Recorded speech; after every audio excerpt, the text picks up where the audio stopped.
Welcome to Love from Lisha for an extra dose of love in your day. Click the bell and subscribe to be notified when new videos go live weekly. Today we'll be talking about the power of the word maybe.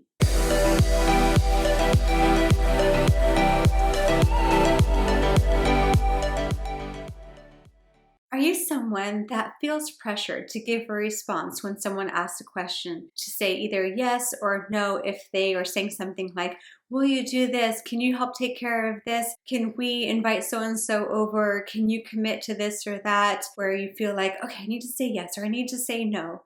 And then how many times have you said yes or no? And later, after giving it some consideration, you think, you know what? I said yes. I wish I had said no. Or I said no.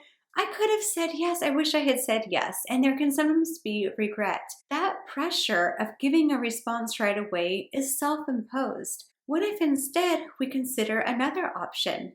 The word maybe.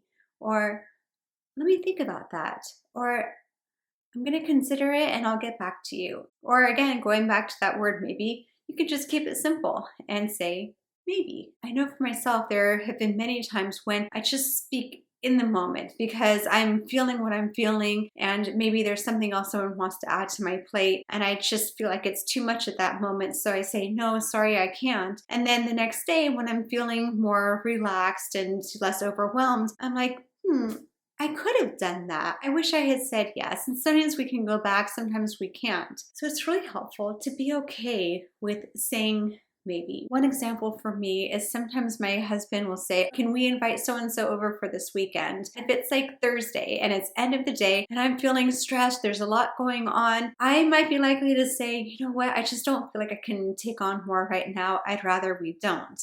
And then the next morning when I'm feeling better, I'm like, well, maybe it wouldn't be such a big deal. And in the meantime, my husband's maybe disappointed that I said no. This is also helpful with children where they might ask for permission to go somewhere with a friend. And the first feeling is one that's of protectiveness. So you just say, nope, sorry, you can't do that. And then you might think maybe it wouldn't be so bad if they went with that friend as long as there was an additional friend or as long as they came back by a certain time. Maybe if there are some parameters around what that yes looks like, then yes could feel more reasonable as a response. It can also be at work where if there's a project and someone says, can you help me out with this project? There's maybe a value of wanting to help others. And so you say, sure, yeah, I'll help you out. And then you realize later, oh my gosh, I've got these other projects that I'm working on and this tight timeline, and helping them now means I'm going to be stretched even more. I wish that I had taken time to really stop and consider it. So take that time to stop and to consider, how do I really want to answer? Do I want to answer yes? Do I want to answer no? Look at all of the different components of what those responses would entail and figure out, does this align with what I have the bandwidth and the interest in doing? And then you can answer honestly from a place that is one of confidence and of feeling really resonant with that choice rather than out of obligation, pressure, or mindset of not wanting to disappoint someone, being uncomfortable, saying no, or just pushing back because any additional thing seems like too much in that moment. This way too, if we tend to say no a lot, it might make those no's less frequent. Maybe there are some no's that could actually be yeses and some yeses that could actually be no's. Some people, they say yes to everything and they take on too much, and then people come to them expecting that they're going to say yes. So when there are fewer yeses and more maybes that could turn into no's or yeses, then you're also relieving some of that pressure from yourself, some of those expectations that can start to become too much. I'd love to hear from you in the comments. Are you someone who often and frequently says yes, or do you say no?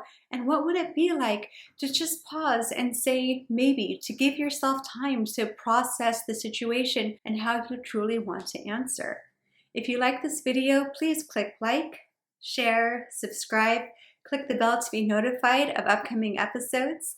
And for more about me, my website is coachlisha.com. Until next time, with more love from Lisha. Bye!